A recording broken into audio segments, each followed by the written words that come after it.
Sir ಈಗ ಇನ್ನೊಂದು ಪ್ರಶ್ನೆ ಏನಂದ್ರೆ, ಈಗ ಸೈಕಲ್ಗೆ ನಾನು ಯಾವ್ದೋ ಒಂದು ಇಂಜಿನ್ ತಗೊಂಡು ಅಸೆಂಬ್ಲಿ ಮಾಡ್ಕೊಳ್ತೀನಿ, ಅದು ಮೋಟಾರ್ ವೆಹಿಕಲ್ ಆಕ್ಟ್ ಅಲ್ಲಿ ಬರುತ್ತೋ ಬರೋದಿಲ್ವಾ? ಈಗ ಸೈಕಲ್, ಮಾಮೂಲಿ ಸೈಕಲ್ ರೋಡಲ್ಲಿ ಯೂಸ್ ಮಾಡ್ತಾ ಇದ್ದೆ, ನಾನೊಂದು 40cc ಇಂಜಿನ್ ಅಸೆಂಬ್ಲಿ ಮಾಡ್ಕೊಂಡು ಸೈಕಲ್ ಓಡಿಸ್ತಾ ಇದ್ದೀನಿ. ಸೈಕಲ್ ಸ್ಪೀಡ್ 25 ಕಿಲೋಮೀಟರ್ ಜಾಸ್ತಿ ಹೋಗ್ತಾ ಇಲ್ಲ, ಬರುತ್ತೋ ಬರೋದಿಲ್ಲ? ನೋಡಿ, 25cc ಇಂಜಿನ್ ಕೆಪಾಸಿಟಿಗಿಂತ ಹೆಚ್ಚಿಗೆ ಯಾವುದೇ ಒಂದು ನೀವು ಚಕ್ರ ಹಾಕ್ಬಿಟ್ಟು ಅದಕ್ಕೆ ಮೋಟರ್ ಫಿಟ್ ಮಾಡಿದ್ರೆ ಅದಕ್ಕೆ ಮೋಟರ್ ವೆಹಿಕಲ್ ಆಕ್ಟ್ ಅನ್ವಯ ಆಗುತ್ತೆ. ಅಂದ್ರೆ ಯಾವಾಗ ಅದಾಗದಂದ್ರೆ 25cc ಕಡಿಮೆ ಇದ್ದು ನಿಮ್ಮ ಸೈಕಲ್ ಫಿಟ್ ಮಾಡ್ಕೊಂಡ್ರೆ ಅದು ನಿಮ್ಮನ್ನ ಯಾರು ಕೇಳಕ್ ಬರಲ್ಲ. 26cc ಬಂದ್ರು ಕೂಡ ಆದ್ರೆ ಅದನ್ನ ತಯಾರು ಮಾಡ್ತಿರಲ್ಲ, ಅದನ್ನ ನೀವು ಸರ್ಟಿಫೈ ಮಾಡ್ಬೇಕಾಗುತ್ತೆ. ಅದು 25cc ಇಂಜಿನ್ ಕೆಪಾಸಿಟಿ ಇತ್ತು, ಅದೊಂದು ಸರ್ಟಿಫೈಯಿಂಗ್ ಏಜೆನ್ಸಿ ಇರುತ್ತೆ, ಅದು ಸರ್ಟಿಫೈಯಿಂಗ್ ಏಜೆನ್ಸಿ ಬರಬೇಕು. ನೀವೇ ಏನೋ ಮಾಡ್ಕೊಬಿಟ್ಟು ನಂದು ಇರೋದು 25 ನೀವು ಹೇಳಿದ್ರಾಗಲ್ಲ. ಅಥವಾ ಮೋಟರ್ ಕೆಪಾಸಿಟಿ ಸರ್ ಇದು 250 ವ್ಯಾಟ್ ಇದೆ ಅಂತ ನೀವೆಲ್ಲ ಹೇಳೋದು, ಅದನ್ನ ಪ್ರಾಮಾಣೀಕರಿಸಿರ್ತಕ್ಕಂಥ ಮೋಟಾರು. ಈಗ ಒಂದು ಅಂಗಡಿಗೆ ಹೋಗ್ತೀವಿ, ಒಂದು ಪಂಪ್ ಸೆಟ್ ಬೇಕು ನನಗೆ 1/2 HP ಮೋಟರ್ ಬೇಕು ಅಂತ ಹೇಳ್ತೀವಿ. ಅವನು ಅಥವಾ 1 HP ಬೇಕಾಗಿರೋ ಅವ್ನು 1/2 HP ಕೊಟ್ಟು ತಗೊಂಡ್ಬಂದ್ಬಿಡ್ತೀವ ನಾವು. ಅದನ್ನ ಚೆಕ್ ಮಾಡಿ ಸರ್ಟಿಫೈ ಮಾಡಿರ್ತಕ್ಕಂಥ ಏಜೆನ್ಸಿ ಇರ್ತೀವಿ, ಅಂತ ಮೋಟರ್ನ ನೀವು ತಗೊಂಡು ಹಾಕೋಬಹುದು. ಅರ್ಥ ಆಯ್ತಾ? ಅವಾಗ ಅದು ಆ ವ್ಯಾಪ್ತಿ ಇಲ್ಲ. ನೀವು ಅದಕ್ಕಿಂತ ಮೇಲ್ಪಟ್ಟ ಅದ್ರ ಮೇಲೆ ಇರ್ತದೆ ಎಲ್ಲನೂ. ಅದಕ್ಕೆಲ್ಲ ಪ್ರಾಡಕ್ಟ್ಗೆ ಒಂದು ISI ಇನ್ನೇನೋ ಒಂದು ಸ್ಟ್ಯಾಂಡರ್ಡ್ಸ್ ಇದ್ದೇ ಇರುತ್ತೆ. ಅದನ್ನ ಸರ್, ಅದಾದ್ಮೇಲೆ ಈಗ ಕೆಲವೊಂದು ಗಾಡಿಗಳಿಗೆ ಮಾಡಿಫಿಕೇಶನ್ ಮಾಡಿ ಓಡಿಸ್ತಾ ಇರ್ತಾರೆ. ಎಕ್ಸಾಂಪಲ್, ನಾನು ಒಂದು ಕಬ್ಬರಿಯೋ ಮಿಷಿನ್ ನೋಡಿದೆ. ಕಬ್ಬರಿಯೋ ಮಿಷಿನ್ದು ಆ ಇಂಜಿನ್ ಡ್ರೈವಿಂಗ್ಗೂ ಯೂಸ್ ಮಾಡ್ತಾ ಇದಾರೆ, ಕಬ್ಬರಿಯೋದಕ್ಕೂ ಅದನ್ನೇ ಯೂಸ್ ಮಾಡ್ತಾರೆ. ಆ ತರದ್ದು ಅದು ನನ್ಗನ್ಸಂಗೆ ಅದ್ರ ಚಿತ್ರ ಕೊಟ್ಟಿದ್ರೆ ಹೇಳ್ತಾ ಇದೆ. ಅವು ಸ್ಪೆಷಲ್ ಅವು ಅಗ್ರಿಕಲ್ಚರ್ ಪರ್ಪಸ್ಸು, ನಾವು ರಸ್ತೆ ಮೇಲೆ ಉಪಯೋಗಿಸೋ ಅಲ್ಲ. ಈಗ ನೋಡಿ, ಹಾರ್ವೆಸ್ಟಿಂಗ್ ಮಿಷಿನ್ಸ್ ಅಂತ ಬರ್ತವೆ. ಅವೇನು ರಸ್ತೆ ಮೇಲೆ ಹೋಗ್ತವೆ, ಹಾರ್ವೆಸ್ಟ್ ಮಾಡ್ಬೇಕಾದ್ರೆ ಈಗ ಭತ್ತ, ರಾಗಿ, ಒಕ್ಕಣೆ ಮಾಡ್ತಕ್ಕಂಥದ್ದು ಇಂಥವೆಲ್ಲನೂ ಬರ್ತವೆ. ಇದ್ರಲ್ಲಿ ಏನೋ ಇದ್ದತ್ತ ಅಂತ ಅನ್ಸುತ್ತೆ. ಅದು ಸ್ಪೆಷಲ್ ಕನ್ಸ್ಟ್ರಕ್ಷನ್ ಪರ್ಪಸ್ ವೆಹಿಕಲ್ ಅಲ್ಲಲ್ಲ, ಅದು ಬಂದೇ ಬರುತ್ತೆ. ಅದು ಯಾವ ತರ ಇದೆ ಅನ್ನೋದಕ್ಕೆ ನಮ್ಗೆ ನೋಡ್ಬೇಕಾಗತ್ತೆ. ವೆಹಿಕಲ್ ಅಂದ್ಮೇಲೆ ಬಂದೇ ಬರುತ್ತೆ. ನೋಡಿ, ಇಂಜಿನ್ ಕೆಪಾಸಿಟಿ ಅಷ್ಟಿದೆ ಇದ್ದು ಟೈರು ನಿಮ್ಗೆ ಟೈರ್ ಆದ್ರೂ ಅಲ್ಲಿ ಡ್ರಮ್ ಆಗಲಿ ಯಾವುದೇ ಫಿಟ್ ಆಗಿದ್ದು ಅದರ ಸ್ಪೀಡ್ 25 ಕಿಲೋಮೀಟರ್ ಮೇಲೆ ಇದೆ ಅಂತ ಅಂದಮೇಲೆ ಖಂಡಿತವಾಗ್ಲೂ ಅದಕ್ಕೆ ಅನ್ವಯ ಆಗುತ್ತೆ. ನೀವು ಅದನ್ನ ನಿಮ್ಮ ಮನೆ ಒಳಗಡೆ ಇಟ್ಕೊಂಡು ನಿಮ್ಮ ಖಾಸಗಿ ವ್ಯಾಪ್ತಿಯಲ್ಲಿ ಉಪಯೋಗಿಸೋದಿದ್ರೆ ನೋಂದಣಿ ಅಗತ್ಯತೆ ಬರೋದಿಲ್ಲ. ಆದರೆ ಅದನ್ನ ಸಾರ್ವಜನಿಕ ರಸ್ತೆ ನನ್ನ ಮನೆ ಬಿಟ್ಟು ನನ್ನ ಮನೆ ಬಾಗಿಲಲ್ಲಿ ಇಡ್ತೀನಿ ಅಂದ್ರೂ ಕೂಡ ಅದಕ್ಕೆ ಕಾನೂನು ಅನ್ವಯ ಆಗುತ್ತೆ. ಮೋಟಾರ್ ವೆಹಿಕಲ್ ಕಾಯ್ದೆಗಳು, ನಿಯಮಗಳು ಅನ್ವಯ ಆಗುತ್ತೆ. ಮಾಡ್ಕೋಬಹುದು. ಅವರ ಒಂದು ಖಾಸಗಿ ಪ್ರದೇಶ ಆಗೋದ್ರಿಂದ ಅವರು ಇವತ್ತು ಯಾವುದೇ ಒಂದು ಗಾಡಿ ಅಷ್ಟೇ, ನೀವು ಒಂದು ಮಾರುತಿ ಕಾರ್ ತಗೊಂಡು ನಿಮ್ಮ ಮನೆ ಒಳಗಡೆ ನೀವು ಸುಮ್ಮನೆ ಇಟ್ಕೊಡಿ, ಓಡಿಸ್ಲೇಬೇಡಿ, ಅವರು ಸಸ್ತೆಗೆ ಬರಬೇಡಿ. ನಿಮ್ಮ ಮನೆ ಒಳಗಡೆ ಅವ್ರನ್ನೇ ಇಟ್ಕೊಂತೀರ ಅಂದ್ರೆ ಏನು ಅಭ್ಯಂತರ ಇಲ್ಲ. ಏನು ನಿಮ್ಮ ಮನೆ ಒಳಗಡೆ ಏನಾದ್ರೂ ಮಾಡ್ಕೊಳ್ಳಿ, ನೀವು ಏನ್ ಪ್ರಯೋಗ ಮಾಡ್ಕೊಳ್ಳಿ, ತೊಂದರೆ ಇಲ್ಲ. ಸಾರ್ವಜನಿಕ ರಸ್ತೆಗೆ ಬರೋಗಿಲ್ಲ. ನಿಮ್ಮ ಜಮೀನಲ್ಲಿ ಇಟ್ಕೊಳ್ಳಿ, ಜಮೀನಲ್ಲಿ ಓಡಿಸ್ಕೊಳ್ಳಿ, ಯಾರು ಕೇಳಲ್ಲ. ನಿಮ್ಮ ಖಾಸಗಿ ಪ್ರದೇಶಕ್ಕೆ ಯಾರನ್ನು ಬರೋದಿಲ್ಲ. ಅದು ಸಾರ್ವಜನಿಕರಿಗೆ ಅವಕಾಶ ಇರಕೂಡದು. ಸಾರ್ವಜನಿಕ ಜಾಗ ಆಗಿರಬಾರ್ದು ಮತ್ತು ಸಾರ್ವಜನಿಕರ ಬಳಕೆಗೆ ಕೊಡಬಾರ್ದು. ನೀವು ನಮ್ಮದೇ ಜಾಗದಲ್ಲಿ 10 ಎಕರೆ ಜಾಗ ಇದೆ, ನಾನು ಸಾರ್ವಜನಿಕರಿಗೆಲ್ಲ ಟ್ರಯಲ್ ಕೊಡ್ತೀನಿ ಅಂತಂದ್ರೆ ನಾವು ಬರಲ್ಲ. ಈಗ ಎಕ್ಸಾಂಪಲ್ ಇದ್ರಲ್ಲಿ ಒಂದೇ ಒಂದು, ಈಗ ನಾನೀಗ ಮ್ಯಾನುಫ್ಯಾಕ್ಚರಿಂಗ್ ಮಾಡಿ ಯಾರೋ ಒಂದು ಕಂಪ್ನಿಯವರು ಕೊಟ್ಟಿದ್ದಾರೆ ನನಗೆ, ನಾನು ಬೈ ಮಾಡಿದ್ದೀನಿ. ಅವರು ಹೇಳಿರ್ತಾರೆ, ನೋಡಪ್ಪ ಇದನ್ನ ನೀನು ನಿನ್ನ ಏನದು ಹೇಳೋದಲ್ಲ, ನಿಮ್ಮ ಸ್ವಂತ ಜಾಗದಲ್ಲಿ ಬಳಸ್ಕೋಬಹುದು, ಸ್ವಂತ ಜಾಗದಲ್ಲಿ ಹೇಗಾದ್ರೂ ಯೂಸ್ ಮಾಡ್ಕೋಬಹುದು. ಅಕಸ್ಮಾತ್ ಅವ್ರು ಕೊಟ್ಟಿದ್ದು ಆತರ ಅವರ ಬ್ರೋಚರ್ ಅಲ್ಲಿ ಮೆನ್ಷನ್ ಮಾಡಿದ್ದಾರೆ, ನಾನು ತಗೊಂಡು ರಸ್ತೆಗೆ ಬಂದ್ಬಿಟ್ಟೆ, ಅದು ಯಾರ ಫಾಲ್ಟ್ ಆಗುತ್ತೆ? ಉಪಯೋಗದಾರಂದೇ ಫಾಲ್ಟ್ ಆಗುತ್ತೆ, ಅಂದ್ರೆ ಯೂಸ್ ಮಾಡ್ತಾ ಇರೋ ಫಾಲ್ಟ್. ಹೌದು. ಅದು ವೆಹಿಕಲ್ ನೋಡಿ, ಅವ್ರೇನ್ ಗೊತ್ತಾ, ನೀವು ಅವ್ರು ಅಪ್ರೂವ್ ಮಾಡ್ಕೊಂಡಿರ್ತಾರೆ.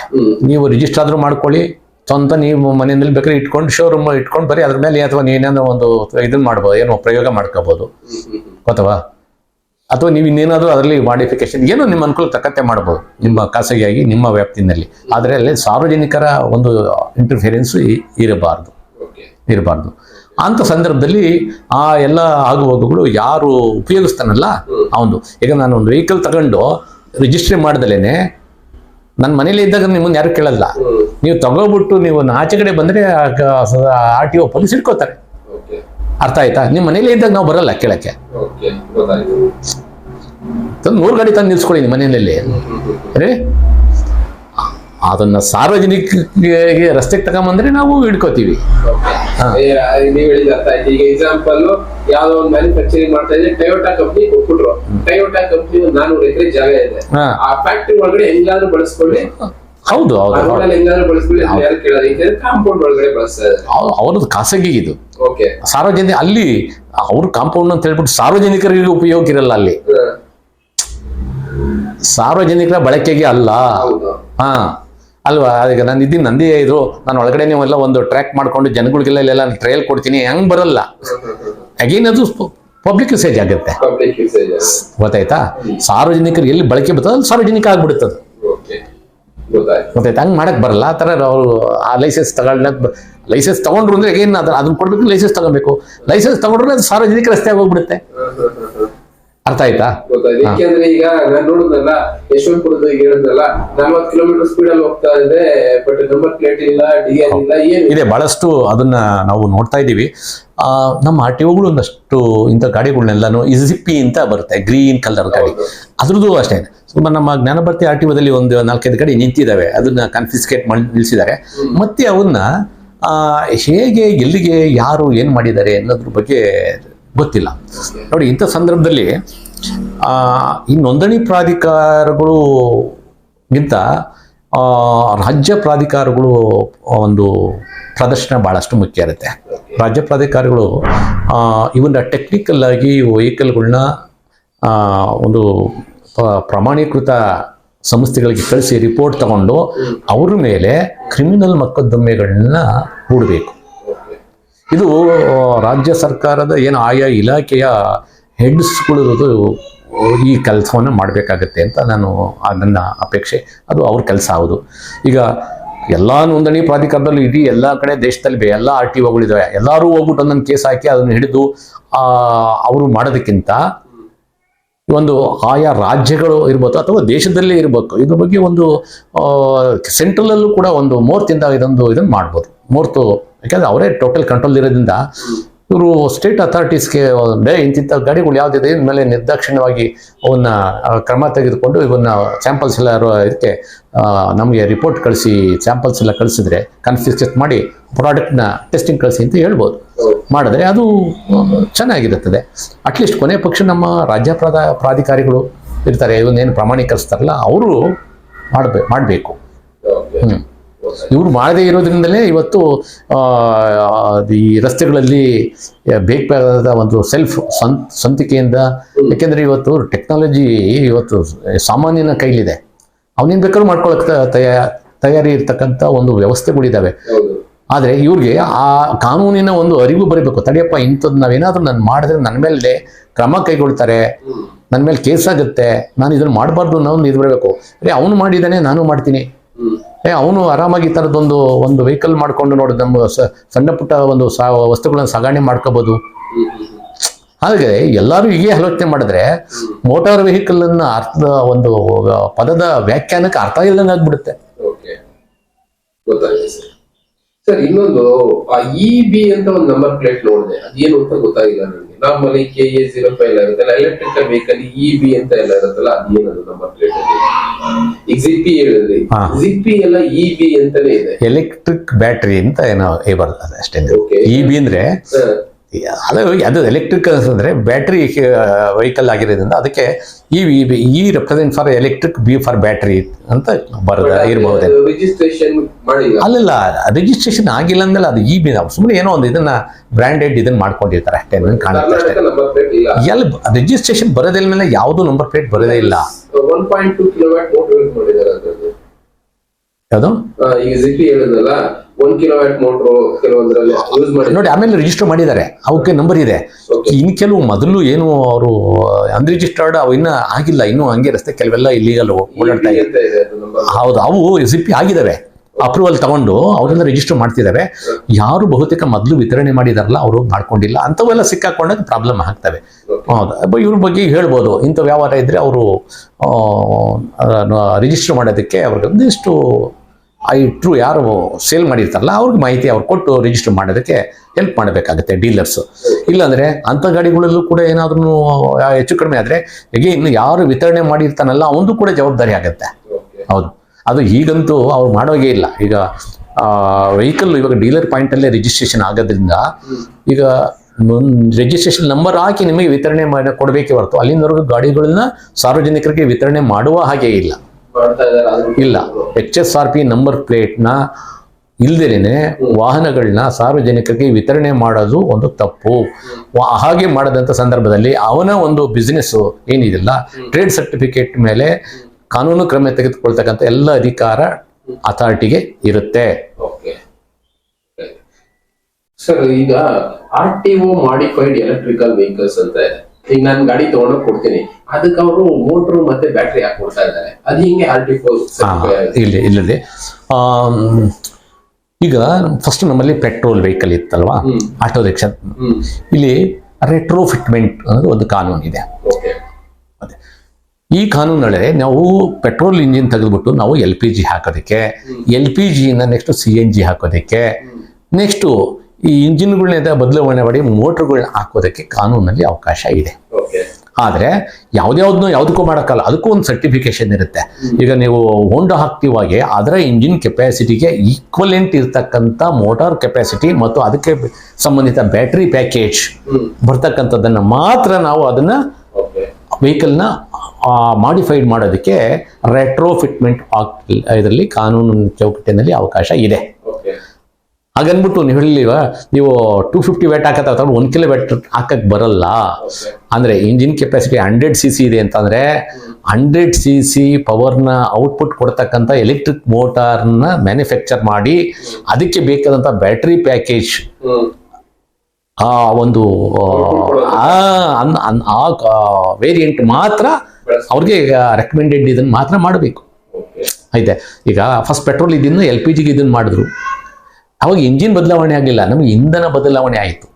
CNG ಬಂತು ಅಲ್ವಾ, ಅವಾಗ ನಿಮಗೆ ಇಂಧನ ಬದಲಾವಣೆ ಆಯ್ತೇ ಹೊರತು ನಿಮಗೆ ಇಂಜಿನ್ ಇಲ್ಲಿ ಏನಾಗ್ತಾ ಇದೆ, ನಿಮಗೆ ಇಂಜಿನೇ ರಿಪ್ಲೇಸ್ ಆಗ್ತಾ ಇದೆ, ಎಲೆಕ್ಟ್ರಿಕ್ ಬಂದಿದೆ. ಇದಕ್ಕೆ ರೆಟ್ರೋಫಿಟ್ಮೆಂಟ್ ಅಂತ ಹೇಳ್ತಾರೆ. ಅಲ್ಲಿ ಕಾನೂನು ಅವಕಾಶ ಮಾರ್ಪಾಟಿಕೆ ಇದೆ. ಹಾಗಂತ ಅಂದ್ಬಿಟ್ಟು ಯಾರ್ಯಾರ್ದೋ ಇದು ಮಾಡೋಕ್ಕಾಗಲ್ಲ. ಈಗ ಹಾರ್ಟ್ ಟ್ರಾನ್ಸ್ಪ್ಲಾಂಟ್ ಅಂತಾರಲ್ಲ, ಅದನ್ನ ಮಾಡ್ಬೇಕಾದ್ರೆ ಎಷ್ಟು ಆ ಏಜು, ಅವ್ರ ಬ್ಲಡ್ ಗ್ರೂಪು, ಅವ್ರದ ಇದು ಎಲ್ಲ ಪ್ರತಿಯೊಂದು ನೋಡಿದಾಗೆ ಇಲ್ಲೂ ಅಷ್ಟೇ ಮೆಕ್ಯಾನಿಸಮ್ನಲ್ಲಿ ಅದಕ್ಕೆ ಈಕ್ವಲೆಂಟ್ ಔಟ್ಪುಟ್ ಪವರ್ಗೆ ಬೇಕಾದಂಥ ಎಲೆಕ್ಟ್ರಿಕ್ ಮೋಟಾರು ಮತ್ತು ಬ್ಯಾಟ್ರಿ ಸೋರ್ಸ್ ಮಾತ್ರ ಮಾಡೋಕ್ಕೆ ಆಗುತ್ತೆ. ಅದಕ್ಕಿಂತ ಲೋಯರು ಅಥವಾ ವೇರು ಮಾಡೋಕ್ಕೆ ಬರಲ್ಲ, ಈಕ್ವಲೆಂಟ್. ಅದು ಈಗ RTO ಅಪ್ರೂವ್ಡ್. ಹೌದು ಅದು ಆ ರಿಜಿಸ್ಟ್ರೇಷನ್ ಅಲ್ಲಿ ಅದು ಮಾರ್ಪಾಟ್ ಆಗುತ್ತೆ, ಅದಕ್ಕೆ ಅವಕಾಶ ಇದೆ. ಗಾಡಿ ಮಾಡಿಫೈ ಹೌದು ಅದನ್ನ ಆಲ್ಟ್ರೇಷನ್ ಸೆಕ್ಷನ್ 52 ಸಬ್ಸೆಕ್ಷನ್ಗಳಲ್ಲಿ ಪ್ರಾವಿಷನ್ ಇದೆ. ಅದಕ್ಕೆ ಮತ್ತೆ ಈಗ ಸ್ಟಾರ್ಟಿಂಗ್ ಹೇಳಿದ್ರಲ್ವಾ, ಇದು ಸೆಂಟ್ರಲ್ ಏನಾದ್ರು ಪರ್ಮಿಷನ್ ತಗೋಬೇಕಾ ಆ ತರ ಶುರು? ಅಲ್ಲಿ ರೆಟ್ರೋಫಿಟ್ಮೆಂಟ್ಗೆ ಅದಕ್ಕೆಲ್ಲ ಅಲ್ಲಿ ಬೇಕು. ಆದರೆ ಪ್ರಾಡಕ್ಟ್ ಅಪ್ರೂವಲ್ ಬೇಕಾಗತ್ತೆ.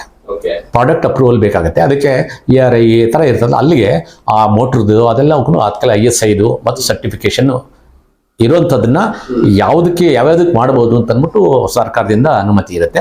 ಅಂಥವಕ್ಕೆ ಮಾತ್ರ ಮಾಡಿಕೊಂಡು RTOದಲ್ಲಿ ಅವನ್ನ ಬದಲಾವಣೆ ಮಾಡಿಸ್ಕೊಳ್ಳೋದಕ್ಕೆ ಅವಾಗೆಲ್ಲ ದಾಖಲೆ ಚೆಕ್ ಮಾಡ್ತಾರೆ.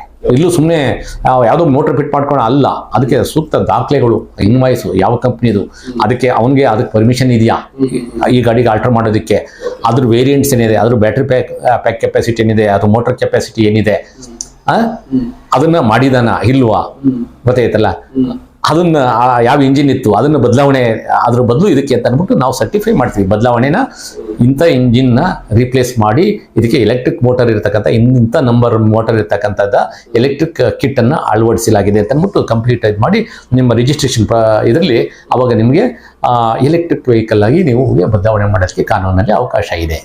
ಈಗ ಮೊದಲು ಪೆಟ್ರೋಲ್ ಇತ್ತು, ಆಮೇಲೆ LPG ಅಂತ ಬಂತು, ಅಥವಾ ಕಾಂಬಿನೇಷನ್ ಪೆಟ್ರೋಲ್ ಅಂಡ್ LPG. ಹಾಗೆ ಇದು ಇಂಜಿನ್ ಗಾಡಿ ಹೋಗ್ಬಿಟ್ಟು ಇದು ಎಲೆಕ್ಟ್ರಿಕ್ ವೆಹಿಕಲ್ ಆಗಿ ಅವಾಗ ನಂಬರ್ ಪ್ಲೇಟು ಚೇಂಜ್ ಆಗುತ್ತೆ. ನಂಬರ್ ಪ್ಲೇಟ್ ಹೇಗೆ ಚೇಂಜ್ ಆಗುತ್ತೆ, ನಂಬರ್ ಅದೇ ಇರುತ್ತೆ, ಗ್ರೀನ್ ಬ್ಯಾಕ್ ಗ್ರೌಂಡ್ ಬರುತ್ತೆ ಅದಕ್ಕೆ. ಈಗ ನನಗೆ ಎರಡು ಬೇಕು ಗಾಡಿನಲ್ಲಿ, ಯಾವ ಮಾಡಿಫಿಕೇಶನ್ ಮಾಡಿಸ್ಕೋಬಹುದಾ? ಯಾವುದು? ಈಗ ನಾನು ಹೋಂಡಾ ಆಕ್ಟಿವಾ ತಗೊಂಡೋದೆ, ಅದೇ ಇಲ್ಲ ಅಂತ ಟೆಕ್ನಾಲಜಿನ ಹೈಬ್ರಿಡ್ ವೆಹಿಕಲ್ ಅಂತ ಅಂದ್ಬಿಟ್ಟು ಈಗ ಬೇರೆ ಈಗ ನಮ್ಮ ಮಾರುತಿನಲ್ಲಿದೆ ಕಾರಲ್ಲಿ ಹೈಬ್ರಿಡ್ ವೆಹಿಕಲ್ ಅಂತ ಇದೆ. ಯಾವುದು ಅಲ್ಲ ಅಂತ ಟೆಕ್ನಾಲಜಿಯಿಂದ ಬಂದಿಲ್ಲ, ಬಂದಾಗ ಅದಕ್ಕೆ ಬೇಕಾದ ಕಾನೂನನ್ನು ಮಾಡ್ತಾರೆ. ಹೇಗೆಂದರೆ ಹೇಗೆ ಟೆಕ್ನಾಲಜಿ ಬದಲಾವಣೆ ಆಗುತ್ತೆ ಅದಕ್ಕೆ ತಕ್ಕಾಗಿ ಕಾನೂನುಗಳು ಬದಲಾವಣೆ ಆಗಬೇಕು. ಈಗ ಏನಾಗ್ಬಿಟ್ಟಿದೆ, ಈ ಟೆಕ್ನಾಲಜಿಗೆ ತಕ್ಕಂತೆ ಟೆಕ್ನಾಲಜಿ ಮುಂದೆ ಇದ್ರೆ ಆ ಕಾನೂನು ಅದು ಹಿಂದಿಂದೇನೆ ಹೋಗ್ಬೇಕು, ಆದ್ರೆ ಗ್ಯಾಪು ಜಾಸ್ತಿ ಆಗ್ತಾ ಇದೆ. ಅದೇ ನಮ್ಮ ಜನಗಳು ಏನ್ ಮಾಡ್ತಾರೆ, ಅದಕ್ಕೆ ಬೇಕಾದಂತ ಅಗತ್ಯವಾದ ಕಾನೂನುಗಳನ್ನ ಮಾಡಿಕೊಂಡು ಆಮೇಲೆ ನಾವು ಇದನ್ನು ಸಾರ್ವಜನಿಕರಿಗೆ ವಿತರಣೆ ಮಾಡ್ತಕ್ಕಂಥ ಒಂದು ಮನಸ್ಥಿತಿಯಲ್ಲಿ ಇದು ಏನೋ ಬಂತು ಅಂದ ತಕ್ಷಣ ಆಗ್ಲೇ ಅದನ್ನ they will deliver to the public, ಅಂದ್ರೆ ಮಾರ್ಕೆಟಿಂಗ್ ಅಷ್ಟು ಬೇಗ ಇದನ್ನ ಮಾಡ್ತಾರೆ. ಆದ್ರೆ ಅದಕ್ಕೆ ಬೇಕಾದಂತ ಕಾನೂನುಗಳನ್ನ ಮಾಡಿಕೊಂಡು ಅವ್ರು ಮಾರ್ಕೆಟಿಂಗ್ ಮಾಡಬೇಕೇ ಹೊರತು ಏನಾಗ್ತಾ ಇದೆ, ಮಾರ್ಕೆಟಿಂಗ್ ಬಹಳ ಫಾಸ್ಟ್ ಆಗಿ ಅದಕ್ಕೆ ಕಾನೂನುಗಳೇ ಆಗಿರಲ್ಲ, ಅವರಾಗ್ಲೇ ಬಂದ್ಬಿಟ್ಟು ಪ್ರಾಡಕ್ಟ್ ನ ಇದು ಮಾಡ್ತಿರ್ತಾರೆ, ಸ್ಪಾನ್ಸರ್ ಮಾಡ್ತಿರ್ತಾರೆ. ಅದು ತಪ್ಪು. ತುಂಬಾ ಇನ್ಫಾರ್ಮೇಶನ್ ಸಿಕ್ತು ಸರ್ ಎಲೆಕ್ಟ್ರಿಕಲ್ ವೆಹಿಕಲ್ ಬಗ್ಗೆ. ಸರ್ ಕಾರ್ಗಳು ಮಾಡಿಫಿಕೇಶನ್ ಮಾಡಿಸಬಹುದಾ ಎಲೆಕ್ಟ್ರಿಕಲ್ ವೆಹಿಕಲ್ ಆತರ? ಮಾಡಬಹುದು, ಕಾನೂನಲ್ಲಿ ಅವಕಾಶ ಇದೆ. ನೀವು ಇಂಜಿನ್ ತೆಗೆದಾಕ್ಬಿಟ್ಟು ನಿಮ್ಗೆ ಮಾಡ್ಬೋದು. ಹೌದೌದು, ಅವರು ಅಂದ್ರೆ ಮೊದಲೇ ಸರ್ಕಾರದಿಂದ ಅನುಮತಿ ಇರಬೇಕು. ಸುಮ್ಮನೆ ನೀವು ಯಾವುದೋ ಕಾರ್ ತಗೊಂಡ್ಬಿಟ್ಟು ನಂದು ಇದಕ್ಕಂತೆಲ್ಲ ಹಾಕಿಲ್ಲ, ಅದಕ್ಕೇನು ಒಂದು ಸ್ಟ್ಯಾಂಡರ್ಡ್ ಫಿಕ್ಸ್ ಮಾಡಿರ್ತಾರೆ, ಇಷ್ಟು ಮಾಡೆಲಿಂದ ಇರೋಕೆ ಮಾತ್ರ ಮಾಡೋಕ್ಕಾಗತ್ತೆ, ಮಾಡ್ತೀವಿ ಅಂತ ಒಂದು ಬರುತ್ತೆ. ಆಮೇಲೆ ಜನನು ನೋಡ್ತಾರೆ cost of battery and replacement ಏನಿರ್ತದಲ್ಲ, ನೀವು ಹಳೆ ಗಾಡಿಗೆ ಅದನ್ನ ಹಾಕೋದು ವಯಬಲ್ ಇದೆಯಾ ಅಲ್ವಾ? ನಿಮ್ಗೆ ಆಲ್ಮೋಸ್ಟ್ 40% ಆಫ್ ದಿ ಒಂದು ವೆಹಿಕಲ್ 10 ಲಕ್ಷ ಅಂದ್ರೆ ನಿಮ್ಗೆ 40% ನಿಮ್ಗೆ ಅಲ್ಲೇ ಹೋಗುತ್ತೆ ಕಾಸ್ಟ್. ಅಲ್ಲಿ ಬ್ಯಾಟ್ರಿದೇ ಇರೋದೇ ನಿಮ್ಗೆ ಬ್ಯಾಟ್ರಿ ಪ್ಯಾಕ್ ಅದು ಅದಕ್ಕೆ ಬಹಳ ಸೇಫ್ಟಿ ಎಲ್ಲ ನೋಡ್ಬೇಕಲ್ಲ. ನಿಮ್ಗೆ ಮೋಟರ್ ಮ್ಯಾನುಫ್ಯಾಕ್ಚರ್ ಮಾಡ್ಬಿಡ್ತೀರಾ ನೀವು, ಯಾವ ಕೆಪಾಸಿಟಿ ಬೇಕಾದ್ರೂ ಗೊತ್ತಾಯ್ತಲ್ಲ, ಬ್ಯಾಟ್ರಿ ಕಾಸ್ಟು ಹೌದು. ಆಮೇಲೆ ಇನ್ನೂ ಒಂದು, ಇವತ್ತು ಟೆಕ್ನಾಲಜಿ ಈಗ ನಾವು ಯಾವತ್ತೂ ಎಕ್ಸ್ಪೆಕ್ಟ್ ಮಾಡಿರಲಿಲ್ಲ. ನಾವೆಲ್ಲ ಇಂಜಿನಿಯರಿಂಗ್ ಮಾಡಬೇಕಾದ್ರೆ ಲೆಡ್ ಆಸಿಡ್ ಬ್ಯಾಟ್ರಿ ಅನ್ನೋದೇ ಒಂದು ಇದು, ಅದು ಬಿಟ್ಟರೆ ಬೇರೆ ಯಾವುದೇ ಬ್ಯಾಟ್ರಿ ಇನೋವೇಷನ್ ಎಲ್ಲನೂ ಲಿಥಿಯಂ ಅಯಾನು ಇನ್ನು ಬೇರೆ ಬೇರೆ ಕಾಂಪೋಸಿಷನ್ ಇರ್ತಕ್ಕಂಥವೆಲ್ಲನೂ ನಾವೆಲ್ಲ ಓದ್ತಾ ಇದ್ದೋ. ಬಟ್ ಅವೆಲ್ಲನೂ ಇವತ್ತು ನಮಗೆ ರಿಯಲ್ ಲೈಫಲ್ಲಿ ನಾವೆಲ್ಲ ಅವನ್ನ ಪ್ರಯೋಜನ ಪಡ್ಕೋತಾ ಇದ್ದೀವಿ. ಹಾಗೆ ಫ್ಯೂಯಲ್ ಸೆಲ್ಸು, ಹೈಡ್ರೋಜನ್ ಇಂಜಿನ್, ಈ ಥರ ಈ ಟೆಕ್ನಾಲಜಿ ಭಾಳ ಫಾಸ್ಟಾಗಿ ಹೋಗ್ತಾ ಇದೆ. ಈ ಟೆಕ್ನಾಲಜಿಗೆ ತಕ್ಕಂತೆ ನಮ್ಮ ಕಾನೂನುಗಳು ಒಂದು ಅಡಾಪ್ಟೇಷನ್ ಫಾಸ್ಟಾಗಿ ಆಗ್ತಾ ಇಲ್ಲ. ಸರ್ ಇನ್ನೊಂದು ಡೌಟ್ ಬಂತು, ಇನ್ನೊಂದೇ ಒಂದು ಡೌಟ್. ಹೈದರಾಬಾದ್ ಅಲ್ಲಿ ಒಂದು ಬೈಕ್ ಬಿಟ್ಟಿದ್ದಾರೆ, 2 ಕಿಲೋವ್ಯಾಟ್ ಮೋಟರ್, ಬ್ಯಾಟ್ರಿ ಇಲ್ಲ, ಯೂಸ್ ಮಾಡಬಹುದಾ? ನಂಬರ್ ಪ್ಲೇಟ್ ಇದೆ, ಬ್ಯಾಟ್ರಿ ಇಲ್ಲ ಅದಕ್ಕೆ. ಅಲ್ಲಲ್ಲ, ನಿಮ್ಗೆ ಬ್ಯಾಟ್ರಿ ಎಲ್ಲಿಂದ ಬರುತ್ತೆ ಅಂದ್ರೆ ಅವನೇನ್ ಮಾಡಿದಾನೆ, ಒಂದು ಸಿಸ್ಟಮ್ ಮೆಕ್ಯಾನಿಸಮ್ ಮಾಡಿದಾನೆ, ಪೆಡಲಿಂಗ್ ಮಾಡಬೇಕು. ಪೆಡಲಿಂಗ್ ಮಾಡಿದ್ರೆ ಅದ್ರ ಸ್ಪೀಡ್ಗೆ ಇದು ಕರೆಂಟ್ ಜನರೇಟ್ ಮಾಡಿ ಆ ಕರೆಂಟ್ ಇಂದ ರನ್ ಆಗುತ್ತೆ. ಈಗ ಏನೇ ಆಗಲಿ ಅಲ್ಲಿಗೆ ಪವರ್ ಇಸ್ ಎಲೆಕ್ಟ್ರಿಕ್. ಹೌದು, ಮೋಟರ್ಗೆ ಇದನ್ನ ಇದಾಗೋದು ನಿಮಗೆ mechanical energy is converted into electrical. ಆ ಎಲೆಕ್ಟ್ರಿಕಲ್ ಎನರ್ಜಿನ ಮೋಟರ್ ಆಡೋದ್ರಿಂದ ಇದು ಅಪ್ಲೈ ಆಗುತ್ತೆ. ಖಂಡಿತ ಬರುತ್ತೆ. ಯಾಕಂದ್ರೆ ನಿಮ್ಮ ಆ ಮೋಟರ್ ಓಡೋದು ಎಲೆಕ್ಟ್ರಿಕ್ ಇಂದ, ನೀವು ತುಳ್ಕೊಂಡೆ ಹೋಗೋದಾದ್ರೆ ಹೋಗಿ, ಅದಾಯ್ತಾ? It's external mechanical energy is converted into electrical energy.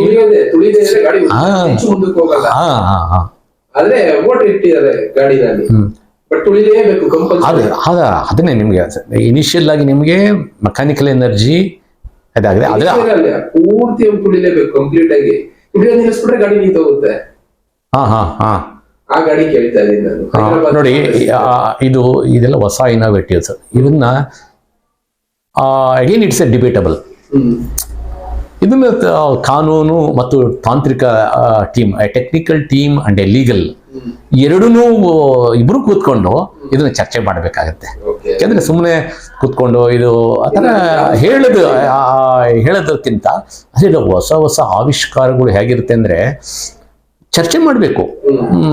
ಅವನು ಹಾಗೆ ಹೇಳ್ತಾನೆ, ಟೆಕ್ನಿಕಲ್ ಹಾಗೆ ಹೇಳ್ತಾನೆ, ಲೀಗಲ್ ಹೀಗೆ ಹೇಳ್ತಾನೆ ಅಲ್ಲ. What is the new set of rules ಹೊಸ ಸೆಟ್ ಆಫ್ ರೂಲ್ಸ್ನ ಏನು ಮಾಡಬಹುದು, ಅಥವಾ ಹಳೆ ಕಾನೂನುಗಳ ಪ್ರಕಾರನೇ ಇದು ಹೊಂದಾಣಿಕೆ ಆಗತ್ತಾ, ಅದನ್ನ ಬೇಕು ಬೇಡಗಳ ಬಗ್ಗೆ ಚರ್ಚೆ ಆಗ್ಬೇಕಾಗತ್ತೆ. ಈಗ ಕಾನೂನು ಏನಿದೆ, ಈಗ ಕಪ್ಪು ನಾವು ಒಂದು ವಸ್ತುನ ಕಪ್ಪು ಅಂದ್ರೆ ಕಪ್ಪು, ಬಿಳುಪು ಅಂದ್ರೆ ಅದು ಡಿಸೈಡ್ ಮಾಡೋರು ಯಾರು ಅಲ್ವಾ? ಅದನ್ನ ಚರ್ಚೆ ಮಾಡಬೇಕಾಗತ್ತೆ. ಸದ್ಯಕ್ಕೆ ಅದಕ್ಕೆ ಯಾವುದೇ ರೀತಿ ರೂಲ್ಸ್ಗಳಿಲ್ಲ. ರೂಲ್ಸು ಇದೆ, ಆ ರೂಲ್ಸ್ ಅದಕ್ಕೆ ಅಪ್ಲಿಕಬಲ್ ಮಾಡಬೇಕಾ ಬೇಡವಾ ಅನ್ನೋದು. ಎಕ್ಸಿಸ್ಟಿಂಗ್ ರೂಲ್ಸ್ಗೆ ಈಗ ಪ್ರತಿಯೊಬ್ರು ಏನ್ ಮಾಡ್ತಾರೆ, ನಾವು ಅವ್ರ ವ್ಯಾಪ್ತಿಗೆ ಬರೋದಿಲ್ಲ ಅಂತ ಅವರು ಎಸ್ಕೇಪ್ ಮಾಡ್ಕೊಳ್ಳೋಕೆ ಹೋಗ್ತಾರೆ.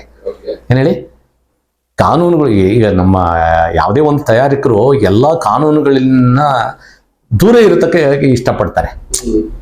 ಎಲ್ಲರಿಗೂ ಎಕ್ಸಂಪ್ಷನ್ ಬೇಕು ಅಂತಾರೆ. ಎಲ್ಲ ಕಾನೂನು ಚೌಕಟ್ಟಲ್ಲಿ ಅವ್ರ ತಕ್ಕ ಹೋಗಂಗಿಲ್ಲ ಬಿಡಪ್ಪ, ಅದ್ರದ್ದು ಅವಶ್ಯಕತೆ ಇಲ್ಲಪ್ಪ. ನೋಡಿ, ಯಾಕೆ ಅವರೆಲ್ಲ ಅಂದ್ರೆ, ನಾವು ಯಾವತ್ತು ಕಾನೂನುಗಳೆಲ್ಲ ಬಹಳಷ್ಟು ಕ್ಲಿಷ್ಟ ಮಾಡ್ತೀವಿ, ಅದನ್ನ ಒಂದು ಆಚರಣೆಗಳು ಇದನ್ನ ತುಂಬಾ ಜನಗಳು ಕಷ್ಟ ಮಾಡೋದನ್ನ ಮಾಡಿದ್ರೆ ಜನಗಳು ಏನ್ ಮಾಡ್ತಾರೆ, ಅವರು ಹತ್ರ ಬಂದು ನಮ್ಮ ಸೇವೆನ ತಗೊಂಡುಕೊಳ್ಳಲು ಅವರಿಂದ ದೂರ ಇರೋಣಪ್ಪ, ಆ ಥರ ಮನೋಭಾವ ಬರೋಕ್ಕೆ ಕಾರಣಗಳು ಮಾಡಿದೆ. ಇದರಲ್ಲಿ ಸದುದ್ದೇಶ ದುರುದ್ದೇಶ ಎಲ್ಲ ಇರ್ತದೆ. ಈಗ ಜನಗಳನ್ನ ತಪ್ಪು ದಾರಿಗೆ ಹೋಗಬಾರ್ದು, ಜನಗಳ ಸುರಕ್ಷತೆ ಮುಖ್ಯ, ಹಾಗಾಗಿ ಕಠಿಣ ನಿಯಮಗಳನ್ನ ಪಾಲನೆ ಮಾಡಬೇಕು ಅನ್ನೋದು ಸರ್ಕಾರದ ಉದ್ದೇಶ. ಆದರೆ ಕಾಠಿಣ್ಯತೆ ಅನ್ನೋದು ಯಾರು ಸೇವೆ ಬಂಡವಾಳಶಾಹಿಗಳಿಗೆ ಹಿಂಸೆ ಆಗಬಾರ್ದು. ಈ ಎಲ್ಲೇ ಹೋದ್ರು ಈ ಒಂಥರ ಜನಗಳಿಗೆ ಪಬ್ಲಿಕ್ ಫ್ರೆಂಡ್ಲಿ ಇರಬೇಕು, ಜನಸ್ನೇಹಿಯಾಗಿ ಇರಬೇಕು, ಮತ್ತು ಅದನ್ನ ಮಾಡೋದಕ್ಕೆ ಸಾಧ್ಯ ಆಗಿರಬೇಕು. ನಾವು ಯಾವುದೇ ಕಾನೂನು ಮಾಡ್ಬೇಕಾದ್ರೆ ಜನಗಳು ಮಾಡಕ್ ಆಗದೇ ಇರೋ ತರ ಕಾನೂನು ಮಾಡ್ಬಿಟ್ಟು, ಕಾನೂನು ಈ ತರ ಇದೆ, ಜನಗಳು ಅಕ್ಸೆಪ್ಟಬಲ್ ಟೈಪ್ ಇರಬೇಕು, ಜನಗಳು ಮಾಡಕ್ ಆಗೋಂಥದ್ದು ಇರಬೇಕು. ಮಾಡಕ್ ಆಗದೇ ಇರೋಂಥ ಕಾನೂನುಗಳೆಲ್ಲ ಮಾಡ್ಬಿಟ್ಟು ನೀ ಕಾನೂನು ಹಿಂಗಿದೆ ಅದಕ್ಕೆ ನಾವು ಮಾಡಲ್ಲ ನಿಮ್ಮದು ಅಂದ್ರೆ, ಕಾನೂನು ಹೀಗಿದೆ ನಾನು ಅದಕ್ಕೆ ಮಾಡೋದಿಲ್ಲ ಅಂದ್ರೆ, ನೀವು ಕಾನೂನ ಮಾಡ್ಬೇಕಾದ್ರೆ ಮಾಡಕ್ ಆಗೋಂಥ ಕಾನೂನನ್ನ ರೂಪಿಸಿ, ಮಾಡಕ್ ಆಗದೆ ಇರೋ ಕಾನೂನನ್ನ ರೂಪಿಸ್ಬಿಟ್ಟು ಅದಕ್ಕೆ ನಾನು ನಿಮ್ ಕೆಲಸ ಮಾಡಕ್ ಆಗೋದಿಲ್ಲ ಅಂತಂದ್ರೆ ಮಾಡಕ್ ಆಗಲ್ಲ. It's right. ಕಾನೂನುಗಳು ಸರಿಯಾಗಿ ಆಗುವಂಥದ್ದು ರೂಪಿಸಿ, ಆಗದಿಲ್ಲ ರೂಪಿಸ್ಬೇಕು. ಈಗ ಕಾಲಕ್ಕೆ ಎಲ್ಲಾನು ಇವತ್ತು ಸಂವಿಧಾನನೇ ಬೇಕಾದಷ್ಟು ತಿದ್ದುಪಡಿ ಆಗಿದೆ ಅಂತಂದ್ಮೇಲೆ ಜನಗಳಿಗೆ ಬೇಕಾಗಿರೋದು ಸಾರ್ವಜನಿಕರ ಹಿತದೃಷ್ಟಿ. ನನ್ನ ಒಬ್ಬನ ಅನುಕೂಲ ನೋಡ್ಬಿಟ್ಟು ಒಬ್ಬನ ಅನುಕೂಲ ಮಾಡಕ್ ಆಗೋದಿಲ್ಲ ಯಾವುದೇ ಕಾನೂನುಗಳು. ಜನರಲ್ ಎಲ್ಲರೂ ಅಕ್ಸೆಪ್ಟಬಲ್ ಆಗ್ತಕ್ಕಂಥ ಒಂದು ಕಾನೂನುಗಳನ್ನ ಎಲ್ಲರೂ ಒಪ್ಕೊಳ್ಬೇಕಾಗತ್ತೆ. ಈ ಯಶವಂತಪುರದೊಂದು ನಾನು ಹೇಳಿದೆ, ಯಶವಂತಪುರ ಮಾರ್ಕೆಟ್ ಇದೆಯಲ್ಲ, ಆ ಮಾರ್ಕೆಟ್ ಒಳಗಡೆ ನಂಬರ್ ಪ್ಲೇಟ್ ಇದೆಯಲ್ಲ, ಗಾಡಿಗಳು ಓಡಾಡಬಹುದಾ ಮಾರ್ಕೆಟ್ ಒಳಗಡೆ? ಇಲ್ಲ, ಮಾರ್ಕೆಟ್ ಅಂದ್ರೆ again it is A public place. ಇಲ್ಲ ಇಲ್ಲ, ಹಾಗೆ ಪಬ್ಲಿಕ್ ಪ್ಲೇಸ್, ಟೋಟಲಿ ಪಬ್ಲಿಕ್. ಹೌದು, ಸಾರ್ವಜನಿಕ ಸ್ಥಳ, ಸಾರ್ವಜನಿಕ ಉಪಯೋಗ ಸ್ಥಳ ಎಲ್ಲೂ ಕೂಡ ಅಲ್ಲ. ವೆಹಿಕಲ್ ನ ವಿತೌಟ್ ಲೈಸೆನ್ಸ್ ಇರ್ಬೋದು, ವಿತೌಟ್ ರಿಜಿಸ್ಟ್ರೇಷನ್, ವಿತೌಟ್ ಟ್ಯಾಕ್ಸ್ ಯಾವುದು ಉಪಯೋಗ ಇಲ್ಲ. ಎಲೆಕ್ಟ್ರಿಕಲ್ ವೆಹಿಕಲ್ ಬಗ್ಗೆ ತುಂಬಾ ಇನ್ಫಾರ್ಮೇಶನ್ ಸಿಕ್ಕಿದೆ ಸರ್. Thank you sir. ನಮಸ್ತೆ.